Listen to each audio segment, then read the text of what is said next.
Sa kasagsagan ng pananalasa ng Bagyong Tino sa Cebu, naging kaagapay sa paglikas sa mahigit 50 ang isang magiting na binatilyo. Pusuan na yan sa report ni Oscar Oida.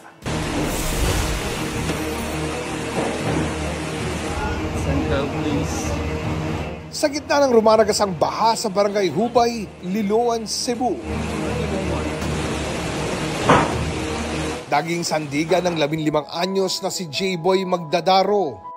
Mahigit 50 katao ang isa-isang sinakay ng binatilyo sa maliit na bangka hanggang sa makarating sa ligtas na lugar sa kanilang barangay.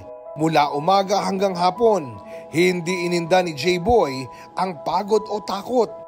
Kahit malakas ang tubig, pinilit kong tumulong kasi naririnig ko ang mga sigaw ng mga tao. Ang paniniwala niyang kaya niyang suungin ang mataas na baha, nag-ugat daw sa araw-araw niyang pag-i-skimboard sa dagat. Bilang pagkilala sa kanya ng LGU, bibigyan si J-Boy ng scholarship hanggang kolehiyo. Simpleng gantimpala para sa kabayanihang kanyang pinamalas.